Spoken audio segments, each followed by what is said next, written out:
Hey, I'm Jesse. Let's have a devotion. Chapter 6 of Isaiah, it's pivotal. It sets the trajectory for the whole book.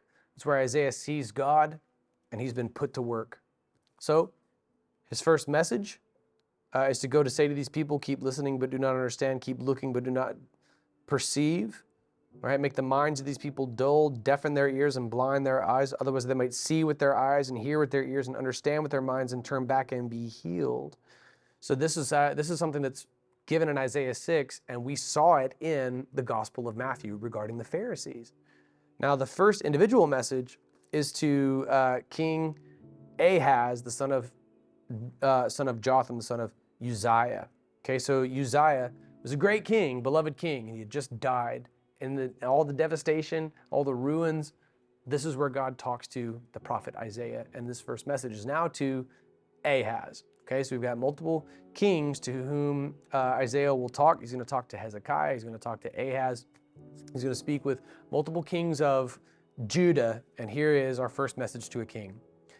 This took place during the reign of King Ahaz, son of Jotham, son of Uzziah, king of Judah, Aram's king Rezin, and Israel's king Pekah, son of Remaliah, went to fight against Jerusalem, but they were not able to conquer it. When it became known to the house of David that Aram had occupied Ephraim, the heart of Ahaz, and the hearts of his people trembled like the trees of a forest shaking in the wind, the Lord said to Isaiah, "Go out with your son, Shear-Jashub." Okay? Shear-Jashub means a remnant will return. Okay? You saw God do this with the prophet Hosea as well. The names of his children were a part of his prophetic ministry. So he says, go out with your son, Shear-Jashub, which means a remnant will return, to meet Ahaz at the end of the conduit of the upper pool by the road to the launderer's field. Say to him, calm down and be quiet. Don't be afraid or cowardly because of these two smoldering sticks, the fierce anger of Rezin and Aram and the son of Remaliah. For Aram, along with Ephraim and the son of Remaliah, has plotted harm against you. They say, let us go up against Judah, terrorize it and conquer it for ourselves. Then we can install Tabel's son as king in it. This is what the Lord God says. It will not happen. It will not occur. Now, they've got this plan to usurp, to go in and take over Judah. But God's already declared that's not going to happen. The chief of Aram is Damascus. The chief city of Damascus is Rezin. Within 65 years, Ephraim will be too shattered to be a people. The chief of Ephraim is Samaria, and the chief city of Samaria is the son of Remaliah. If you do not stand firm in your faith, then you will not stand at all. Come on, man. That preaches right there. If you don't stand firm in your faith, you will not stand at all. But guess what? Chapter 7 is not done yet. You're about to get a glimpse of the Messiah. Look at this. Verse 10. Then the Lord spoke again to Ahaz, ask for a sign from the Lord your God. It can be as deep as Sheol or as high as heaven. Whoa, that's amazing. This is really great for King Ahaz, but he blows it. I mean, he's been given the opportunity of a lifetime. Imagine God saying, look, ask me for something high as heaven, deep as Sheol, okay? No matter what's in between. But Ahaz replied, I will not ask, I will not test the Lord. Isaiah said, listen, house of David, is it not enough for you to try the patience of men? Why do you also try the patience of my God? Therefore, the Lord himself will give you a sign. See, the virgin will conceive, have a son, and name him Emmanuel. That's Isaiah 7:14. So Ahaz blew it. He had the chance to ask God for anything as high as heaven or as deep as in the Old Testament, effectively what was like hell. But instead, he kind of humility signals, I guess you could call it. And then Isaiah's had enough of it. Like, why are you trying the patience of God? So since you're not asking for a sign, I'm just going to give you a sign. That sign is a virgin. Okay, the Hebrew word alma, which could also mean young woman, but it's very clear, again, in the Gospel of Matthew, she's not had sexual relations with Joseph until after Jesus was born. She's a virgin. She gives birth to a child. He's named Emmanuel. Could not be a more clear link to the Gospels. By the time he learns to reject what is bad and choose what is good, he will be eating curds and honey. For before the boy knows to reject what is bad and choose what is good, the land of the two kings you dread will be abandoned. The Lord will bring on you, your people, and your father's house such a time as has never been since Ephraim separated from Judah. He will bring the king of Assyria. All right, so Ahaz is worried about these two guys, but Isaiah is saying they're not going to be the problem. You need to watch out for Assyria.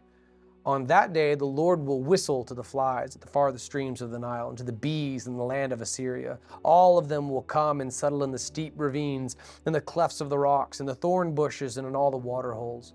On that day, the Lord will use a razor hired from beyond the Euphrates River, the king of Assyria, to shave the hair on your heads, the hair on your legs, and even your beards. Okay, watch this. Their capital is Nineveh.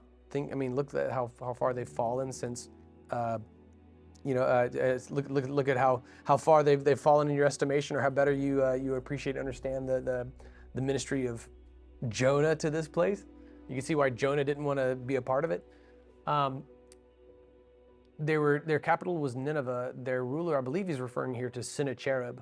And Sennacherib is going to show up later in the text. And so here Isaiah is calling it out before it happens. On that day, the Lord will use a razor hired from beyond the Euphrates River, the king of Assyria, to shave the hair on your heads, the hair on your legs, and even your beards. On that day, a man will raise a young cow and 2 sheep, and from the abundant milk they give, he will eat curds. For every survivor in the land will eat curds and honey. And on that day, every place where there were 1,000 vines worth 1,000 pieces of silver will become thorns and briars. A man will go there with bow and arrows, because the whole land will be thorns and briars. You will not go to all the hills that were once tilled with a hoe, for fear of the thorns and briars. Those hills will be places for oxen to graze and sheep to trample. So the king was worried about something totally irrelevant. He was worried about these guys from Jerusalem trying to come in and take over Judah. Instead, what he needed to watch out for was incoming Assyria. These two kings, to be sure, did say, we're going to go in and usurp Judah. Right? They did make that proclamation, but it was as good as failed, because in verse 7, the Lord God says, it will not happen, it will not occur. So he was scared. He was scared of Rezin and Aram, but what he should have been aware of instead was Assyria. Are we worried about the complete wrong thing? Are you worried about Rezin and Aram, and you're thinking like, oh, they're going to come in, they're going to usurp, they're going to take my authority, they're going to ruin my life, this is going to ruin me financially, it's going to ruin my reputation. But the truth is, this other thing that you're not looking at, this is what God's trying to draw your attention to. That was the case for Ahaz, king of Judah. This is how God ministered to Ahaz.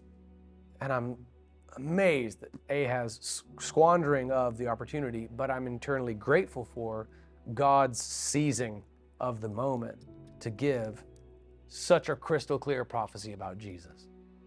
It amazes me. So look, you didn't have the guts, the wherewithal to ask for a sign, so here's the sign that'll be given to you.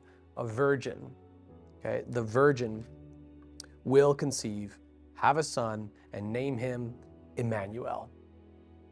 It's God with us. That's Isaiah 7:14. Even amidst the chaos of Sennacherib, the Assyrian invasion, the conflict between Jerusalem and Judah, and all of that, God's making a way. And that way, truth, that life, it's Jesus.